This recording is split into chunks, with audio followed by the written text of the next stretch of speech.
अगर हम बात करें भूमाफियाओं के विरुद्ध उत्तर प्रदेश सरकार अभियान तो चला रही है, लेकिन कार्रवाई कुछ नजर नहीं आ रही है। ऐसे में हम इस समय मौजूद हैं जनपद मैनपुरी के गांव मंचना में। ये तहसील भोगांव क्षेत्र में पड़ने वाला ये गांव है और यहाँ पर एक दलित की जमीन पर जो दबंग ठाकुरों ने उनकी जमीन पर कब्जा कर दीवारें खड़ी कर ली गए। आइए हम आपको दिखा रहे हैं ये दीवारें किस तरह से उन्होंने बड़ी बड़ी बना ली हैं यहाँ पर। हालांकि इनका जो ना बैनामा, इस दलित ने किसी व्यक्ति से बैनामा कराया था आज से लगभग 17-18 साल पहले, लेकिन उस जमीन पर, उस बैनामा की जमीन पर इन्होंने जो कब्जा किया है और आज जो उस कब्जा को मुक्त कराने के लिए ये धरने पर बैठे हुए। आइए हम इससे बात कर रहे हैं आखिर मामला पूरा क्या है और किसने, कौन सा ऐसा व्यक्ति है जो आप पर कब्जा किए हुए हैं आपकी जमीन पर। सर, JK 24/7 न्यूज में आपका स्वागत है सर। सर, क्या नाम है आपका? भूदयाल सिंह। भूदयाल सिंह किस जात से बिलोंग करते हैं? मैं जाटव जाति से हूँ। तो क्या पूरा मामला है? धरने पे बैठे हैं, क्या है? धरने पर हमारे जो ये ज़मीन है, इस पर राजू चौहान, होटल पाम मालिक जी, उन्होंने उस ज़मीन पर कब्जा किया है और रातों रात ज़मीन की दीवारें खड़ी कर दी जी। और हमको जो है मारा पीटा। जब हमने रोका तो कल मजबूरन बस मुझे अपनी ही ज़मीन पर भूख हड़ताल और धरने पर बैठने पर मजबूर किया जी। तो आज हम उसी ज़मीन पर बैठे हुए। अच्छा, अगर जो ये कब्जा की बात आ रही है, कितने दिनों से ये कब्जा करते चले आ रहे हैं लगभग? नहीं, ये 26 तारीख जिस दिन CM साहब का दौरा था जी, उसी दिन इन्होंने मतलब कब्जा किया है। हाँ। और चूंकि प्रशासन उसमें दौरे में व्यस्त था जी जी। और 27 तारीख को शपथ ग्रहण समारोह था, पूरे जिले में चल रहा था, हाँ। उसमें भी प्रशासन व्यस्त रहा। हाँ। तो 26 और 27 में 2 दिन में इन्होंने ये हमारा कब्जा किया।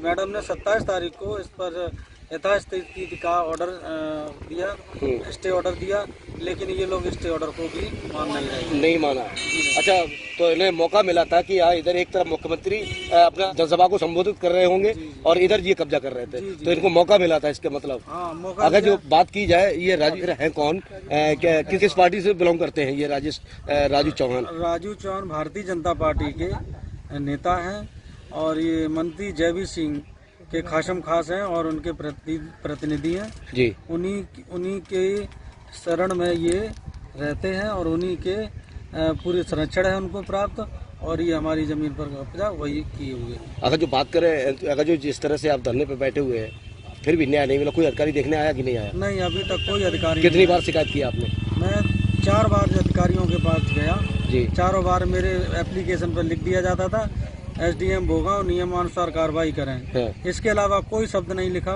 किसी अधिकारी ने किसी थानेदार से बात नहीं की, किसी से कोई मेरी सुरक्षा की कोई जिम्मेदारी नहीं ली, ना कुछ किया। और उल्टा मुझे ये कहा कि तुम्हारी ज़मीन अपनी लेखपाल से नपवाओ, ये करो वो करो। लेखपाल मेरे कहने से आएगा, जब तक आदेश नहीं होगा तब तक लेखपाल नहीं आएगा। अगर जो राजू चौहान की बात करें तो ये कब्जा मतलब कैसे कर पाए हैं? क्या कोई जमीन का बैनामा कराया था उन्होंने? किसकी जमीन का करवाया? राजू चौहान ने ये जमीन जो हमारी एक 6 खातेदार युक्त जमीन है, मिल जुमला नंबर है जी, और इसी जमीन पर इन्होंने जो हमारे पर एक 6 खातेदार से बैनामा करा लिया जी। और उन्होंने जमीन को वर्ग फुट में बैनामा कराया। कितने बीघा? ये उन्होंने करवाया है 32 डेसिमल का। अच्छा जी सर। फिर और 32 डेसिमल का बैनामा कराया, उसमें से 26 तारीख को इन्होंने 80/80 की नींव भरी। उसके बाद 1 तारीख को बची हुई जमीन पर 1 तारीख को मतलब तो कितने बीघे जमीन पर जो ना कब्जा हो रहा है आपकी? जमीन 3 बीघा जमीन पर फ्रंट पे कब्जा। मतलब 32 विश्वा की बैनामा और 3 बीघा पे कर रहे हैं? नहीं, 32 विश्वा हमारी तो पूरी 3 बीघा पे कब्जा कर लिया जी। जिधर इनका कब्जा होना चाहिए उधर ये कब्जा उधर नहीं किए हैं। उधर नहीं, क्योंकि उधर फ्रंट कम है और हमारी जमीन में फ्रंट ज्यादा है, तो हमारी जमीन पर कब्जा कर रहे हैं। आप लगातार धरने पे बैठे हैं, अगर जो अभी कोई सच्चा अधिकारी नहीं आया आपकी सुध लेने के लिए, कितने घंटे हो गए हैं? मुझे अभी हो गए हैं लगभग 24 घंटे धरने पे बैठे हुए। 24 नहीं, 30 घंटे होने वाले। 30 घंटे हो 30 गए, घंटे कोई नहीं आया अभी तक? कोई नहीं आया। अगर कोई नहीं आएगा, कोई भी नहीं सुनेगा तो क्या करेंगे आप? तो हम मजबूरन आत्महत्या पर मजबूर होंगे। हम वहीं अपनी इसी जमीन पर अपनी जान दे देंगे और हटेंगे। तो सुना आपने कि किस तरह से इन्होंने बताया कि आत्महत्या करने पर मजबूर हो जाएंगे अगर उन्हें न्याय नहीं मिला। हमारे साथ में इनकी भाभी भी है मौजूद, कि किस तरह से ये पूरा मामला है?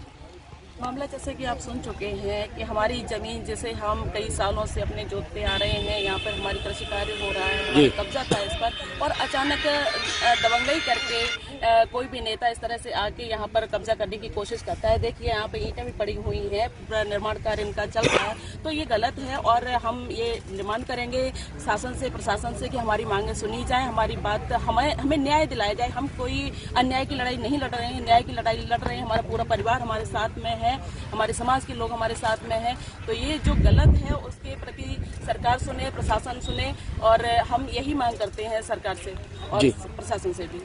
लेकिन योगी सरकार कहती है कि भूमाफियाओं के विरुद्ध कार्रवाई की जा रही, क्या लगता है? जा रही है तो आप देख रहे हैं, हम लोग कल सुबह से यहाँ बैठे हुए हैं, रात में भी यहाँ बैठे, छोटे छोटे बच्चों के साथ यहाँ बैठे हुए हैं, पूरी दोपहर आज निकल गई, हमारे बच्चे यहाँ धूप में परेशान हो रहे हैं। अगर सुनवाई हो रही थी तो कोई भी प्रशासन का व्यक्ति यहाँ अभी तक आया क्यों नहीं? अभी तक नहीं आया जी नहीं भैया, अभी तक कोई प्रशासन नहीं आया, यहाँ कोई अधिकारी नहीं आया जी। और न कोई यहाँ की सुध ली हम लोगों की। हम कल सुबह से 8 बजे से यहीं पर बैठे हैं। 30 घंटे हो गए हैं। जी सर। लेकिन तो क्या लगता है कि वाकई में योगी सरकार में न्याय मिलना संभव है? यदि न्याय मिलता, शासन प्रशासन की नज़र में पूरी प्रक्रिया है और इस एडीएम महोदय ने यहाँ के लिए स्टे भी किया, लेकिन जो राजू चौहान जी हैं वो कह रहे हैं कि मैं ऐसे स्टे को कुछ नहीं मानता, वो मेरे लिए कुछ भी नहीं है, कुछ भी नहीं है। नहीं, तो इतने बड़े दबंग माफिया हैं। ये दबंग नहीं होते तो आप देख रहे हैं कि 24 घंटे से प्रशासन के किसी भी अधिकारी ने यहाँ कोई हम लोगों से न पूछा, ना यहाँ के हम लोगों के बारे में। क्या लगता है यहाँ जिला प्रशासन जो है ना, क्या दबंगों से मिला हुआ है या सरकार का सत्ता पक्ष का असर देखने को मिल रहा है? सत्ता पक्ष के प्रभाव में रहकर अधिकारी अपने को सहज महसूस कर रहे हैं और यहाँ के एडीएम महोदय ने कह दिया है कि आप लोग जब तक चाहे बैठे रहें, हम इसमें कुछ भी नहीं कर पाएंगे। कुछ भी नहीं कर पाएंगे जी। तो सुना आपने कि एक तरफ उत्तर प्रदेश सरकार माफियाओं पर अभियान चलाने का काम कर रही है, उन्हें न्याय यानी कि सत्ता पक्ष से जुड़े लोगों पर बिल्डोजर नहीं चलता है। अगर यही किसी विपक्षी के यहाँ पर कोई व्यक्ति अगर कब्जा कर रहा होता तो उसके आवास पर भी बिल्डोजर चल जाता। तो कैमरामैन के साथ अनिल शाह, JK 24/7 न्यूज, मैनपुरी।